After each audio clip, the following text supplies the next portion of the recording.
Hello everyone. Today we will talk about 18th century in the talk which we are going to discuss about the series which is there, the history of India from 1750s to 1857, and in that series we will talk about the 18th century. And 18th century is an important period within the context that we see the decline of the Mughal Empire during this time. At the same time we see the rise of the regional kingdoms in this particular period, as well as the arrival of the British in the framework when they start ruling India. So what we see in the framework of 18th century, that there are a lot of debates with regard to that. In the context of 18th century, some historians, they have seen 18th century as a dark age, and on the other hand, the other historians, those who are considered to be the revisionist historians, they have explained 18th century in this context that it was not a dark age and there was a economic prosperity in some of the regions. So when we try to understand 18th century, then we have to see that the picture of 18th century was a mixed one, where in certain areas if there was a decline, then in many other areas there was economic prosperity as well. If you want to see the kind of sources or the books or references which we have to use for the 18th century, then the book by Jadunath Sarkar, The Fall of the Mughal Empire, Satish Chandra, Parties and Politics in the Mughal Court, 1707 to 1740, Seema Alvi edited the 18th century in India. So these can be some of the books which you can refer. Apart from that, you have other source material also in the framework of the material given by NCERT, IGNOU and other books as well. But these are some of the material which one can refer to when one is trying to understand the complexities of the 18th century. So 18th century, as I told you, is the period when we tend to see the decline of the Mughal Empire. And Mughal Empire, which was there from 1526 onwards when Babur came to India, and thereafter the various rulers, those who ruled India onwards, and till 1707, till Aurangzeb was the ruler of India. The seat of Delhi was under the control of Aurangzeb, and after that we find that the later Mughals, they were comparatively weak. They were weaker successors when you compare them with the earlier rulers. And on the other hand, another important aspect, that this kind of a decline could be seen from the times of Aurangzeb's only, because we see some of the policies, and some of the historians, they have also talked about the policies which were followed by Aurangzeb, and they have argued in that sense that the religious policy as well as the Deccan policy which was followed by Aurangzeb was responsible for the decline of the Mughal Empire. So if you see the 18th century, in the context of the 18th century, the policies of Aurangzeb, for example, as I told you, then the war of succession between the later Mughals, and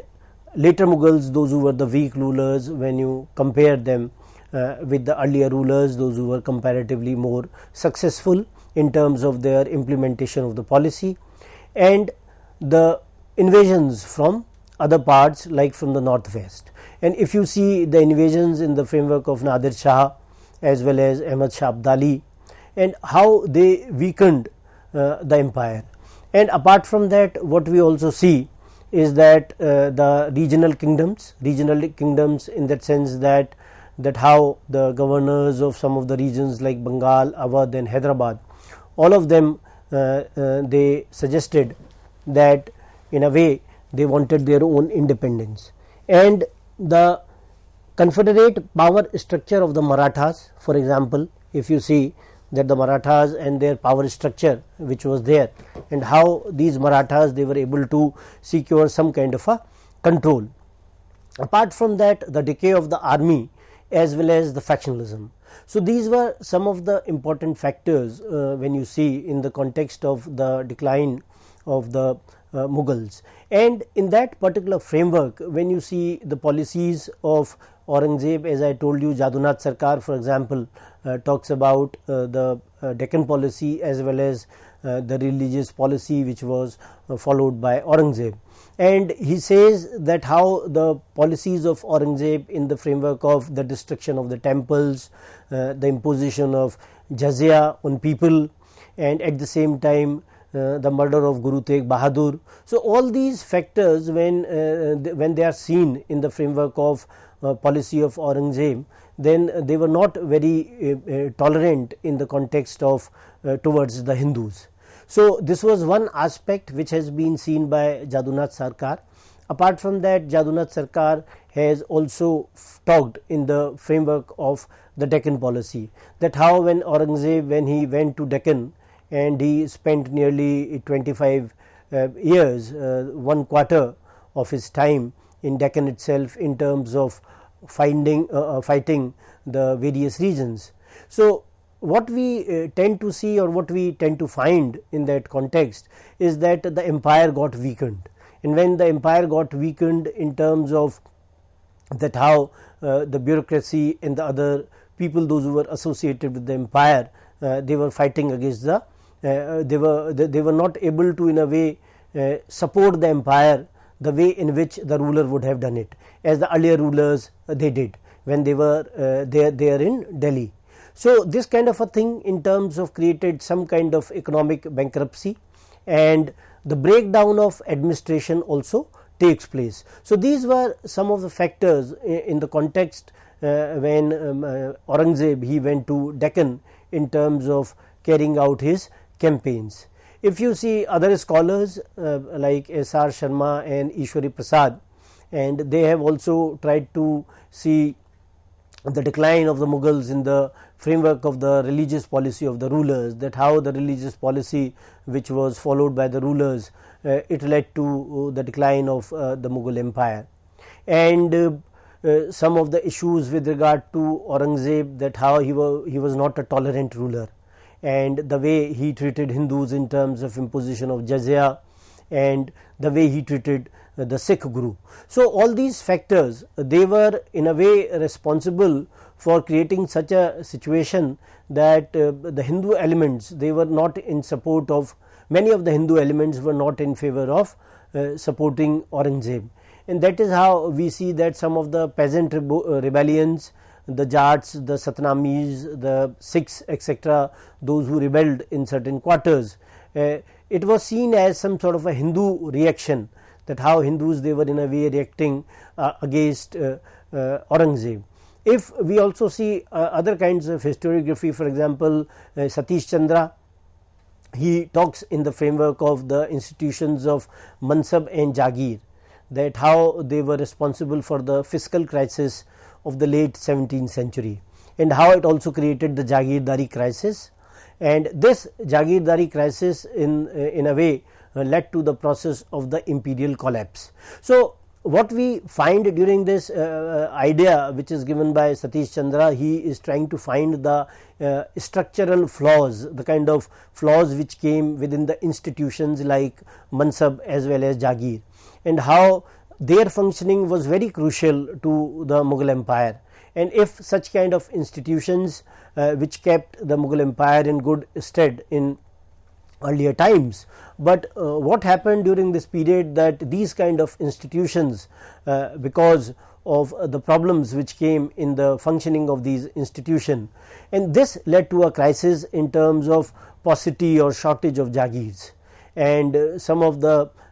historians or some of the scholars, those who were working in particularly in those times, they claim that the situation was such of ek anar so bimar, in the context that there was so much shortage of Jagirs, and the people, those who were aspirants of getting those Jagirs, they were very high in number.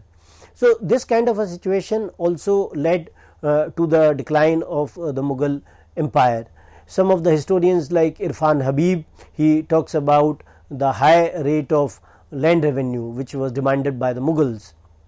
and he says that how it exhausted the ability to increase the productivity or to extract revenue from its producers, and this could also be seen in the framework that how it caused large scale rural exploitation, and finally leading to peasant migration and rebellion. and finally it resulted in the agrarian crisis. So that is the kind of situation which has been talked about by Irfan Habib, and when he says that the land revenue demand, which was exorbitantly very high, it in a way created a situation that the people, those who had to pay land revenue, they did not have much means to in a way provide that kind of land revenue which was very high to the Mughal rulers, and these people, they felt in a way exploited, and many a times either they migrated or they faced exploitation at the hands of the rulers. And this kind of a situation, it resulted in a crisis kind of a situation, and this economic aspect was clearly related to the decline of the Mughal rule. Satish Chandra is another historian who has talked about the factional dissensions among the nobility, and he has suggested that such kind of dissensions, they fail to keep the system in the working condition, and if any kind of a system which has to flourish, then the supporting elements, they have to be very supportive in nature when they were supporting the ruler. And in the case of the Mughals, as we all of us are aware, that how the nobility from the different factions, whether Iranis, Turanis, and even the Indian Muslims, all of them, how they were very instrumental in terms of supporting the Mughal rulers, though Mughal ruler was the final authority in terms of taking decisions, but the nobility was in a way very supportive of the Mughal ruler, and that is how Mughal ruler was able to exercise his authority. But in the 18th century, we find that there was a lot of infighting between the various nobility sections, and this kind of an infighting led to some kind of a bickering among the people, those who were associated with nobility, and this created a situation where the puppet rulers, various rulers, those who were the later Mughals, they were in a way puppet rulers, those who were kept, and finally they were being assassinated as well by the rival factions. So this kind of a bloodbath which we see during the 18th century in terms of infighting among the various groups of the nobility, and some historians like Athar Ali, he accepted the Habib's model of a fiscally centralized state, that Mughal empire was a fiscally centralized state, but he attributed the decline not much to the high land revenue but to a shortage of jagirs. So Athar Ali also is talking in the framework of the shortage of jagirs, that how shortage of jagirs led to the decline of the Mughal empire. And if we see the kind of situation which was there in the context of the expansion in the less fertile areas in Deccan, that how it caused administrative problems in these regions and it fueled the economic crisis. So that was the kind of situation which has been discussed by these historians, and they see that how Deccan was comparatively a less fertile area, but there are others, those who reject that Deccan specifically was a less fertile area, and they suggest that it was not the case. And if you see John F. Richards, he says, he argues that the shortage of usable jagirs in Deccan was not a reason for the decline of the Mughals, and he also argues that Deccan was not a deficit area, and he questioned the belief which has been propagated that Bejagiri or the absence of jagirs was a cause of crisis. So this has been the idea which has been propagated by John F. Richards, and he argues in this particular framework. And Satish Chandra also talks in the framework, when Satish Chandra talks in the framework of the Jagirdari crisis. When he talks about the Jagirdari crisis, he argues that Jagirdari, the shortage of the jagirs in that particular region, it created a kind of a crisis within the empire, and this crisis led to the decline of the Mughals. So Jagirdari crisis is one of the important theses or ideas which has been propagated by Satish Chanda in the framework of the decline of the Mughals. And when you see Athar Ali, and he says that how the empire, it also became politically and economically vulnerable. So how these are the factors which were in a way responsible for the decline of the Mughal empire. But Mughal empire's decline could also be seen in the framework of the decline of empire as a cultural failure, that how from the culture point of view and how we tend to see culture, how the technology, intellectual and economic reference, all these kind of ideas, they are also associated with culture. And if you see the situation of Europe from 1500 to 1700s, so that is the period in which you see the rise of Europe in technology and in the world commerce. So that is the period in the framework of culture which has been talked about by some of the historians, that how technology or the intellectual ideas or economy in that sense, you see the rise of Europe during this particular period from 1500 onwards, and how some of the European companies they started their journeys, and how they came to India and other parts of the world over a period of time, and how they captured these markets, which in turn benefited these companies in the long run. So that was the situation which way they talk about, and how because of the carrying of this kind of a trade where they were taking a lot of luxury goods from India and selling those luxury goods in Britain and having a lot of profits because of such kind of trade with the selling of such kind of goods. Some of the historians like Hermann Goetz, he has talked about the resilience of the Mughal society and how it was reflecting in the musical and the architectural styles in the wake of the imperial collapse. So Goetz has tried to see the Mughal society as how it was reflecting in the musical as well as the architectural styles. So when we tend to see the decline, we have to see the other reference, and the musical and the architectural styles are the reference which are there in the framework of culture. Bernard Cohn has also studied in the framework of Banaras, and how he has seen the efforts of the, as you can see on the screen as well, that the efforts of the Mughal functionaries, the zamindars and the amildars, how in a way to manipulate both the imperial and the regional level power structures so as to create independent niches for themselves. And if you see that how on these administrative and fiscal networks that English rule later structured itself. So what we find is that some of the historians, they have talked about the structures which were erected by the Mughal rulers, and how these structures they were in a way supporting the Mughal rulers to maintain their hegemony, to continue their rule. And these structures were in a way so entrenched and were so powerful in that way that later rulers like Mughals, later rulers like British, when they came after the Mughals, they were able to use those particular structures for their own benefits. So if we see the kind of work which has been done by Hermann Goetz and Bernard Cohn, and both these studies, they in a way convey the continued survival and the growth of social and economic reference of the empire, even when edifice of its revenue structure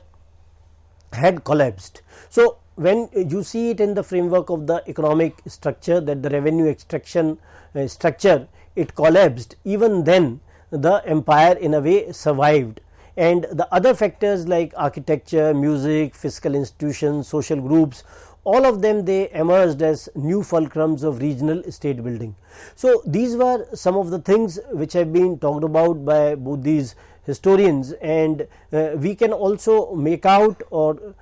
see in their ideas that how we have to understand not only in terms of economics but also in the framework of culture, and how the continuity of culture was, or the enrichment of culture was an important aspect when you see a particular period, for example 18th century. So 18th century should also be understood or in the framework that how the cultural factors were very important. If you see in the framework that how we have to see 18th century, then we find that the Mughal decline, it opened the space for other regional states. The other regional states, for example, Bengal, Hyderabad, some of these states which came up, and these states, they became more and more dominant. Even Hyderabad, for example, Awadh, for example, Bengal, for example, where British they were in a way entrenched themselves in terms of ruling India. So these were these were some of the areas which opened themselves that way, and the regional states over a period of time, they were able to in a way put themselves in such kind of a position that they became strengthened over a period of time. There are debates for example, in the context of the decline, that the various historians, as we have talked about, that how they see the Mughal decline, how their emphasis is either on in the framework of the policies of the rulers or the structural things which are there, the structures. For example, Satish Chandra talks about the structures. Then in the framework of the policy, if you see Jadunath Sarkar, who talks in the framework of the Deccan policy as well as the religious policy which was followed by Aurangzeb. So that has been the focus of these historians, and some of the later historians, those who have argued in the framework of the culture, that how culture was an important factor. So 18th century is seen in the framework of the decline of the Mughal Empire as well as in the framework of the Dark Age. If you see the 18th century, the earlier part is also seen in the framework of the Dark Age, where some of the historians, they have argued that 18th century led to the decline in various sectors, either in the economic or in the social or cultural. So all the sectors of the society,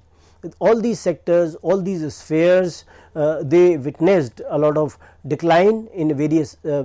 spheres, and because of which you find that from the economic point of view, definitely we find that the arrival of the British, how they captured the space which was vacated by the Mughals, and how the coming of the various invaders from the northwest, it in a way weakened the Mughal authority or position. So the arrival of Nadir Shah, the arrival of Ahmad Shah Abdali, all of them, they created such kind of conditions where you find that the Mughal authority, it declined, and this kind of a situation, it persisted over a period of time. And when it persisted, then we find that how the British, because of the Battle of Palasi and the Battle of Buxar, both these battles which they fought in Bengal, and how they were able to position themselves because of such kind of battles which they fought. And the third battle of Panipat, if you tend to see that how it opened the doors for the British to control India. So what we see is that in this battle, when the Marathas, they were being defeated by Ahmad Shah Abdali, so there was a lot of space which was being created in terms of capturing of the areas. And in that context, when we see that how British they came up with their own ideas, and how the British rule was some sort of a dark chapter in the Indian history. And from 1750s onwards, when British they started ruling India, in terms that they were able to secure the zamindari of Bengal, Bihar and Orissa after the Battle of Buxar, and when they were able to secure this kind of revenue and the getting of this kind of a revenue for themselves. So this created a situation for prosperity for the East India Company, because they will be able to